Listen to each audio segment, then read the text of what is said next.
It's interesting to unpack the idea of learning a more efficient way to respond and act in the world in accordance to how we should.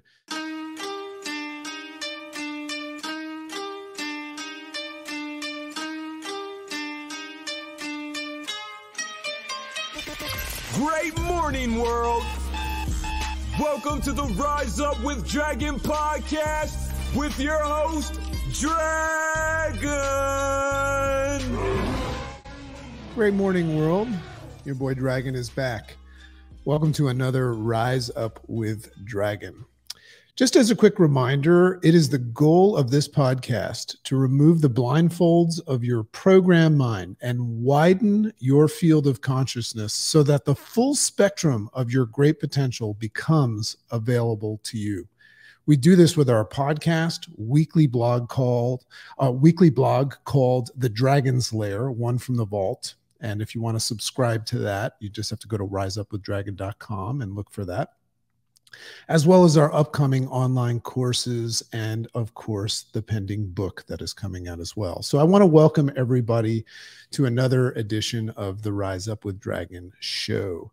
Today's episode, today's Rise Up, is called Groundless Fears. And what's interesting about that, we're going to get into that in a second.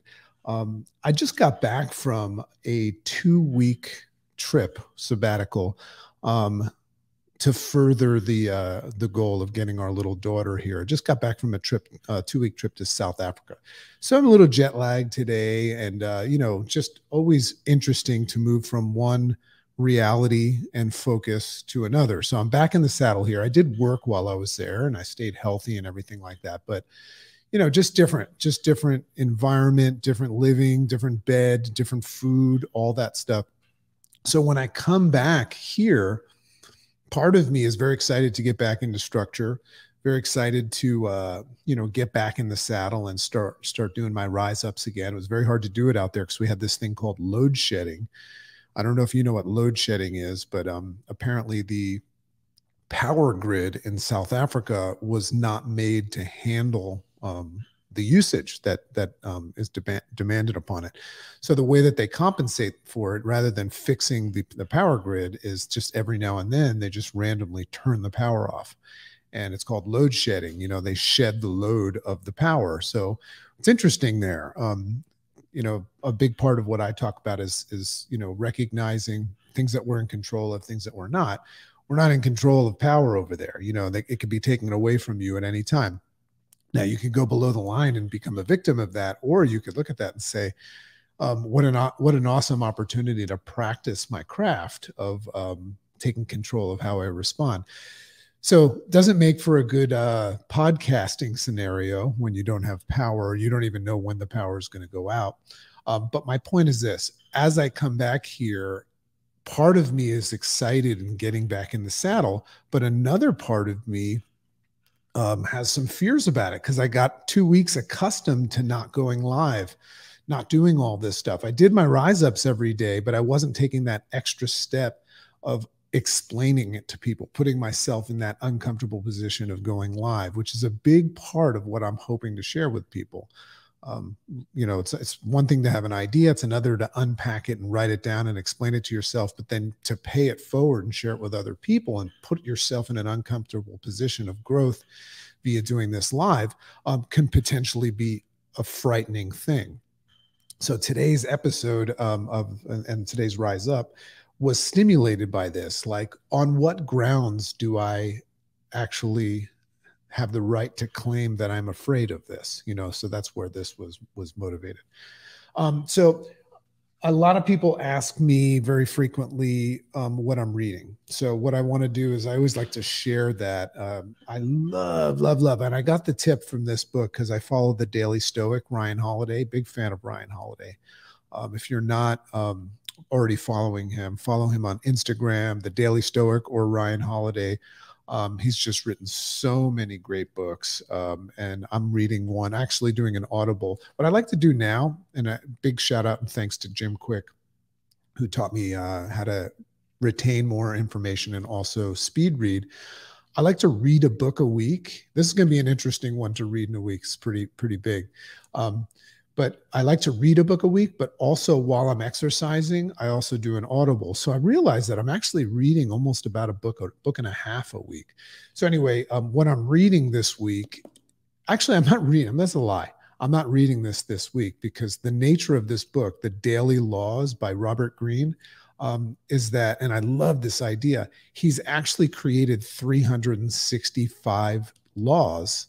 And that is something that gives us the opportunity to read something every day, like a daily affirmation or something like that. So I just love that concept.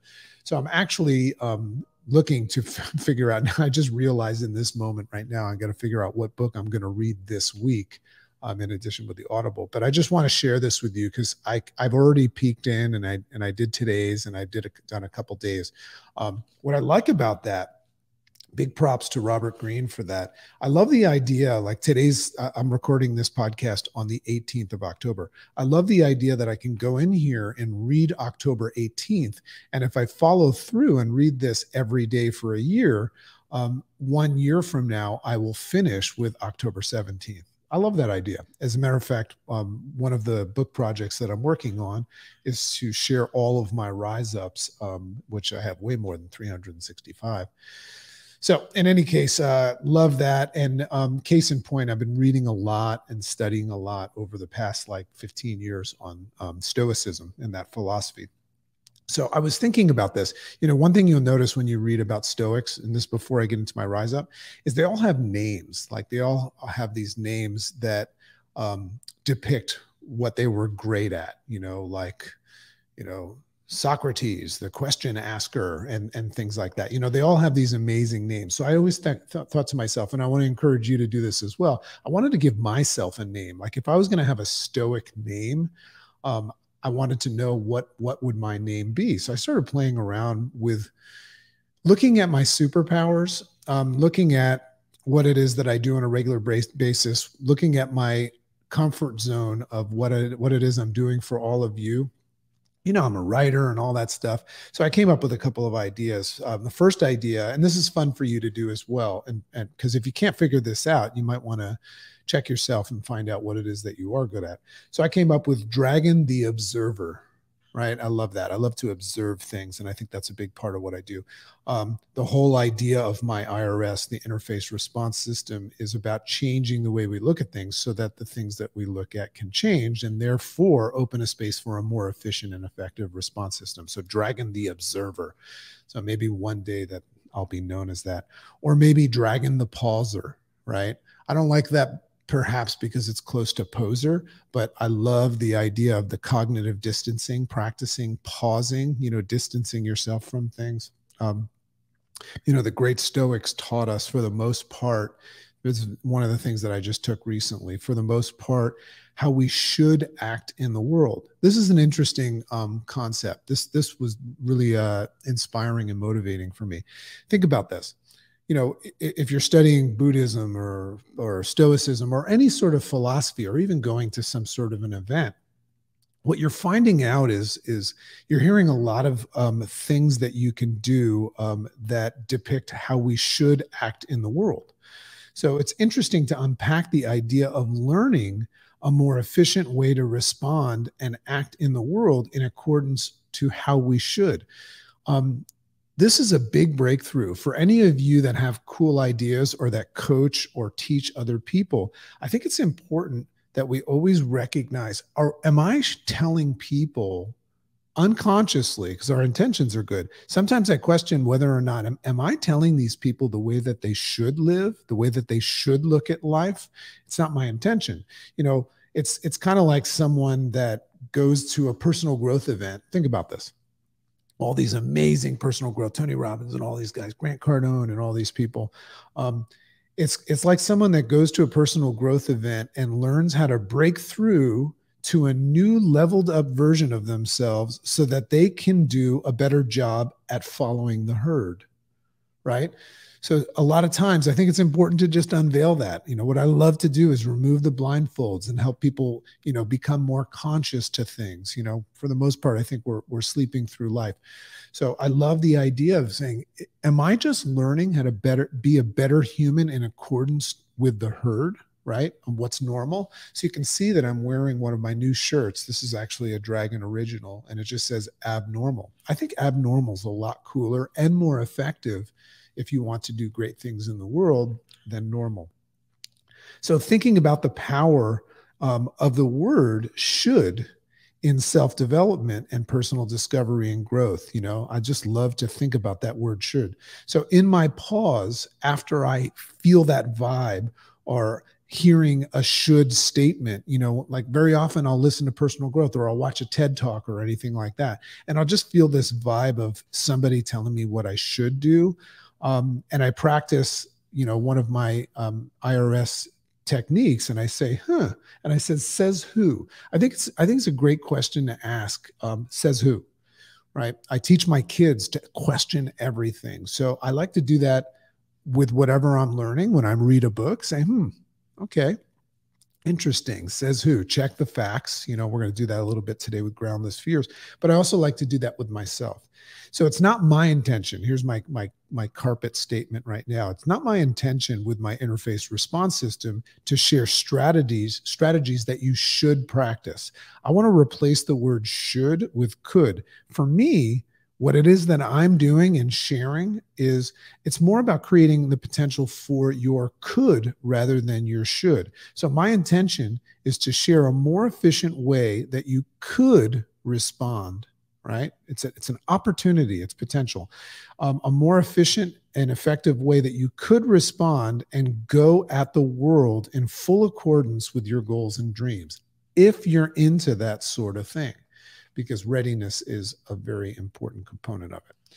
So another thought, what does it mean? This is just what I do before my rise ups very often is I think about words and I just start writing about them. That's part of the journaling process. It's where a lot of my stuff comes from. So what does it mean for someone, I was thinking about this, to be conscientious? Think about that word. Might even want to write it down. What does it mean for someone to be conscientious? We talk a lot about consciousness, but what does it mean to be conscientious? So I looked it up and I did a little research on it. It's a fundamental personality trait, and it's one of what's called the Big Five that reflects the tendency to be responsible. These are the Big Five. To be responsible, these are personality traits. To be responsible, organized, hardworking, goal-directed, and adhere to norms and rules. So think about that. Conscientious. I like to talk about good words and bad words. Is that a good thing to be conscientious, right? Well, in the eyes of others, so back to the herd mentality, in the eyes of others, yes, I assume it is a good thing. However, in the eyes of the future version of you that you want to become, perhaps not, right? So what I'm saying right there is if you questioned future you that was observing current you, and you were practicing being conscientious and you were responsible, you were organized, hardworking, goal-directed, it doesn't necessarily mean that future you would agree with it, right? Because future you might look at what you're doing right now and say, you're wasting your time, dude. You're not doing anything in support of what it is that you claim that you want all the time. And I'm in the future and I either have or don't have what it is that you claim you want. And I can tell you exactly why I have it or why I don't have it. And what you're doing right now is either in support of it or not. So here's my question before I even start my rise up. Have you ever looked at yourself through the eyes? It's ineffective to look at the future through the lens of your past, but have you ever looked at yourself through the eyes of your future desired self? Now, there's a great strategy for living life, and it's called leading from the future and acting in the now, but it requires that you look at your current self through the eyes of your future desired self. And then when you look at the actions that you're practicing now to facilitate and leverage acquiring what it is you want in the future, all you have to do is advocate in your actions for your future self. So would your future self, in observation of you today, would your future self approve or disapprove of how you're spending your time? Would your future self say you're wasting time, or would say, hey, great job today? So that's an interesting way to observe and look at life. So what advice would your future self give you today? What do you think? If you are in a very successful place in your life right now, and you could go back to your past self when you were sucking and being mediocre, what advice would you give? So you can see how you are a future self right now, looking back at a time. You spent a lot of time going back and trying to recreate the past. So why not try to do that right now by advancing into the future and really, really depicting who you are in the future, what it is that you claim you want, what does it feel like, all the reality components of it, and look at yourself today through the eyes of that person, rather than spending all your time right now as the future version of your past, right? I know this is heavy, but I know that a lot of you guys really get this stuff because I get the feedback. And you're like, whoa, that's heavy stuff. Remember, I'm removing the blindfolds. So we do that a lot. We go back and we try to recreate the past, but I'm just giving you a different way. So things that make you go, okay. So today's Rise Up is about, and it's called Groundless Fears. Here's what I mean by that. On what grounds do your fears exist? When you claim that you're afraid, and I started off the Rise Up today telling you, sharing a little bit of my fears. If I'm open and honest about, when I push that live button and I do my podcast. Now the podcast can get edited and we can get rid of the hms and the rights and the throat clearing and stuff like that. And nobody can see me. They can just imagine it. I can get away with a lot of things. But when I share live, it's scary. You can very easily get up in your head and wonder, what people are going to think. Am I going to suck? Do I matter? Am I the right person for this job and all that stuff? But on what grounds do I have these fears, right? Do they exist? Meaning, do I have the right to be afraid? Do your fears have any factual stimulant, or is it made up by your programmed mind? This is the place that I want you to look at. I want you to look at the idea that most of our fears, and anxiety is a first cousin to this, right? Are associated with things that are not only out of our control, but made up, meaning they haven't happened, right? We're just worried about something that hasn't happened that most probably won't. We're worried about it happening. And that's where we create fears. So there are really no grounds for your fears. And that's the stimulation for today's Rise Up. So my observation, this is an interesting observation, and I'll read it twice. There are more things that frighten us than crush us. Let me say that again. There are more things in life that frighten us than actually crush us. Here's what I mean by that. It means that most of the things that we fear are in our head and imagined rather than factual, meaning they have no grounds. So it's our imagination that provides what we call, or what I'm calling, groundless fears. That must be reckoned with as it creates, and I did a great podcast called the Gateless Gate. It's these groundless fears, right? We have to reckon with them because the imagined fears are the foundation that create what we call the Gateless Gate. And that Gateless Gate is an imaginary thing that holds us back from our desired state. Imaginary because it's not even there. It's made up. Here's another interesting one. Look at the concept and the feeling of guilt, right? Whenever somebody is experiencing guilt, I love to ask them, I go, why don't you draw a picture of what guilt looks like? Tell me what it smells like. Tell me what it tastes like. Point to it. And then it gives people the ability to recognize that it's made up. It actually doesn't exist.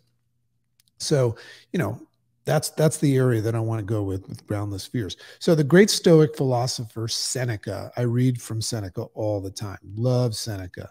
He mentions 3 classes of fears. Now everybody talks about fears, but I'm talking about them on the status on the platform that they're groundless. But there's 3 classes of fears according to Seneca. He says we fear what we want. We fear want. We fear sickness, and then we fear troubles which result from the violence of the stronger. So those are the 3 basic classes of fears according to Seneca. Now, in today's day and age, we can go on to explain that there's like a million other ones, but they're all kind of somewhere around those three classes. So that I love that. So what's interesting about fear, or as Seneca says, what's interesting about fear of want is it's the first cousin of lack. Think about how want is very closely associated with lack, meaning not having. If you think about it, when you express the desire to have something that you want, at the very same time, I love this. Whenever a lot of people tell me what they want, they come to me for help. You know, I have this international coaching company, and a lot of people are coming for physical, emotional, and financial well-being. So the platform, I do these assessments on people in the beginning. And by the way, if anyone didn't know that, you can engage myself or Chicken and get that personal one-on-one coaching. Our system carries predictable transformation for physical, mental, and financial well-being. So if you're needing that and you need some guidance, come reach out to us. But what it is that I'm telling you is the first thing that you're going to tell me is you're going to tell me what do you want? Because I'm going to ask you. I'm going to say, what is it that you want? What's your current reality? And with regards to physical, mental, and financial, what is it that you want? So I want you to just understand that when I hear you tell me what it is that you want, the way my brain is interpreting it is you're also telling me that you don't have it. Because a lot of times we imagine that we're on track to getting things. But when we actually tell someone, here's what I want, you're also saying, I don't have it. I lack it. So the way my brain works is I always say, why don't you have it? If you want something, why don't you have it? And that's where you can identify, I'm in the wrong structure. I don't have the right guidance. I don't have the right support. I have a concept that it's about motivation or timing or self-belief or something like that. But interesting to look at the fact that if you want something right now, you also don't have it. So ask yourself, why don't I have it? There's a lot of gold right there. So it's the first cousin of lack. So I think it's great to want, as it gives you direction. Here's what the value of want is: it gives you direction. So if you don't want anything, a lot of times I say, what do you want? What do you want to do with your life? I want to rock. So I ask people, what is it that you want? If you can tell me what it is that you want, you have direction. A lot of people say, I don't know. I don't know. You know, a lot of people are trying to get to a destination that they don't even know, right? It's like getting in a car. You say, hey, where are you going? Say, I don't know. And then I'll say to you, well, maybe you've already arrived. Maybe you're there, right? You're on a road to nowhere. Henry Ford, if you don't know where you're going, any road will take you there. So we call that direction when you actually know what you want. Or in today's day and age, we call that goal setting, right? However, we must take care not to become enslaved. This is where the groundless fear starts to drum up. We must take care not to become enslaved by the elements of want that are without us. You can always look at things as being either with or without you, meaning your control. Right? I'm saying take care not to become enslaved by the things that are without you. If you're focused on the have and you don't recognize how that is not typically in your control versus the actual action steps, you are without it, right? So in the process of upgrading from wanting, because we always have to move, this is what my observation, Dragon the Observer, right? In the process of humans upgrading, they move from wanting, then they move to the next level, which is a little bit more, which leverages your success more. It's moving from wanting to needing, and then on to must having. I find that when people must have something, they have the best scenario because they'll actually back it up with action. But most people are in wanting, right? Now I give that example. If I push your head underwater, what do you want? You need air. No, you don't want air. You need air. You must have air. The closer you get to like recognizing you're going to die, you'll see what I mean by must have. And everything that you're concerned with about your ability to succeed in life goes out the window when you must have something. So we must delineate that which is in our control and with which is without our control. So a big part of the groundless fears is the fact that we're worried about things that are completely out of our control.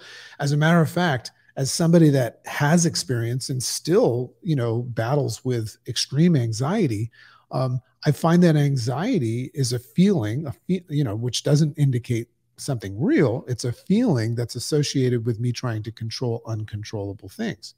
So when we seek something that we desire and ignore these elements that we're actually in control of, we tend to live in want, need, must have without fulfillment, as we easily forget that the only thing that we possess in the equation that is within our control, within, right, not without, it is in the form of supportive action.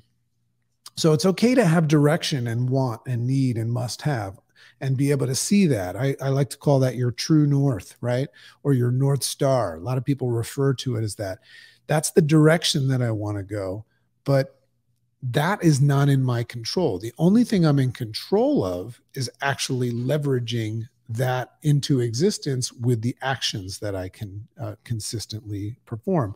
So most live in a state of wanting without having, as the very nature of wanting can seem like a direction. Now, it is a direction, but it can actually, you could be in a state, and today's day and age with law of attraction and stuff, we live in a world where people are led to believe that all you have to do is manifest and profess what it is that you want, and it will just simply come into existence. No, you need action. You need to follow through with radical supportive action of what you want, right? And do things that are in support of it. So sometimes the very nature of wanting can seem like you're actually in motion towards something like that. That's the danger of self-development and personal growth, reading books, going to seminars, listening to a podcast, even like this. If I say something today that totally resonates with you and you're in learning mode and observation mode, you can actually go about your day-to-day and feel successful because you're in the know. But just as I learned from Nir Eyal in his book, Indistractable, it says learning itself is nothing but a distraction in the absence of action. So to live in the future can provide us a directional feeling of movement. Let me say that again. To live in the future, to be focused on the end result, can actually provide us with a directional feeling of movement. It's not actually happening. It just feels like it's happening. I've spent quite a bit of time in my life thinking that I was moving forward. But the key to reclaiming control is to live and lead from the future state of having, followed by, connected to, attached to, acting in the now with the actions that you can control that are in full support of it. Now, I share a lot the fact that I'm a minimalist. I've minimized things that don't matter and people that are not on board and in support of where we're going. That's another technique that you can use, is to get to this place where you only do things that are in support and leverage this future desired state that future you is looking at. Remember something. There's two things you can do to radically change your success. And one is, when you wake up in the morning, set an intention to prove to the universe that you mean business. But second, set another intention to prove to the future you, right? If you set up a dream board, that's your future you. Set an intention to actually prove to your future you, so that if your future you looks at how you act today in this day, your future you says, you're kicking ass. You're gonna crush. You're gonna surpass where I am at right now. Great job.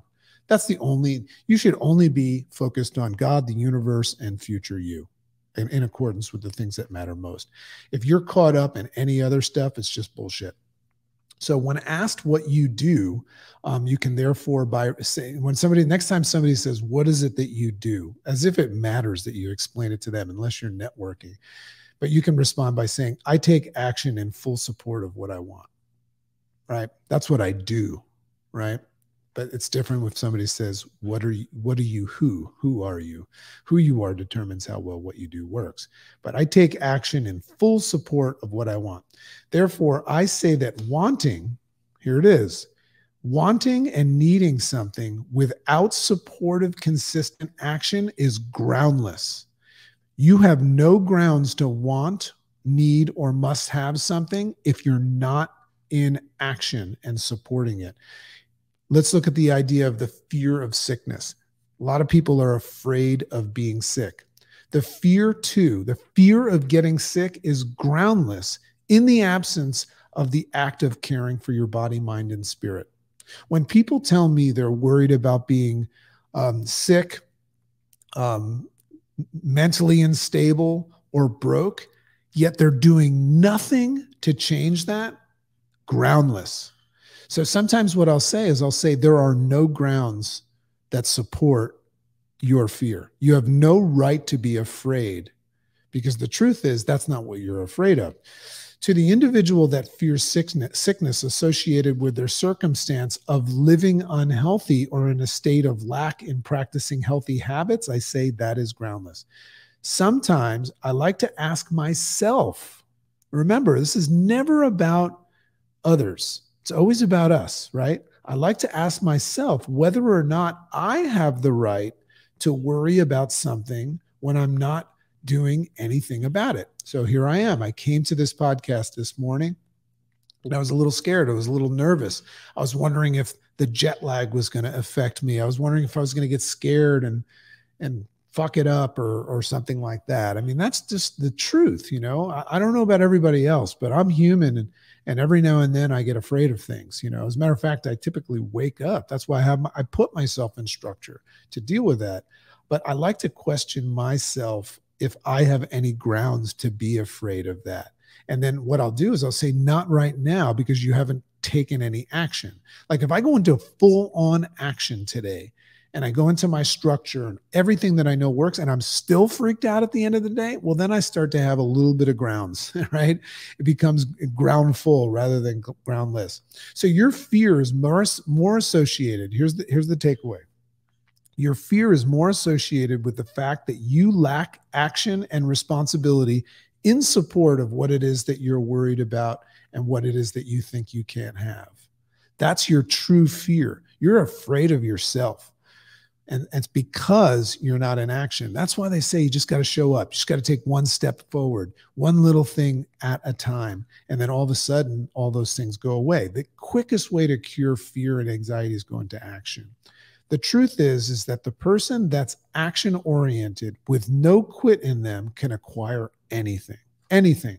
Not knowing this fact. Now hear this as we close. What I just said is that somebody that is action-oriented and full action in support of this dream state and can get interviewed by future you, and future you says you're kicking ass today, right? Not knowing that is the truth, not knowing and radically accepting that is the truth, makes your concerns about yourself in the future groundless, because it unveils. Here's another reason why our fears are groundless, is if you're unconscious to the fact that you can do anything that you want if you go into full radical acceptance and responsibility and action. The problem is that it shows that you're unconscious of the fact that you are fully capable. If you claim that you don't believe in yourself, at the same time, you're actually unconscious to the fact that that's bullshit. It's bullshit. Because while you're claiming that you can't do something, you're also not in action. So the true fear is the fear of yourself. This is heavy stuff. Unconscious of the fact that you're fully capable of taking that responsibility starting this very minute. I love the idea. I'm going to start doing some reels like this. I just want to catch people. I want to look at people like I could do it right now and say, are you doubting yourself right now? Are you being lazy? Are you wasting time in this unpredictable impermanence called life? Get the fuck up and move right now. That's what I want to tell people. But that would be me telling people what they should do. So what I realize is that that message, a message like that, which is abnormal, right? What's normal is sucking, right? That's why there's so few people at the top of the mountain, is because few people are willing to just get up and do the work. But we have to be careful not to tell people what they should do. But what I can tell you in closing today is it's a great practice, I think.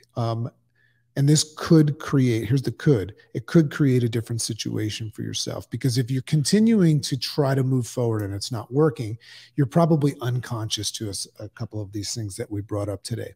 So it would be a great practice and could advance you to start questioning yourself from future you, right? And asking yourself, on what grounds do I fear this? On what grounds do I have the right to say that I can't, right? Are you supporting this idea that you can't succeed by showing that you try and give everything that you have and it's still not working? Or is this just a matter of you not believing in yourself?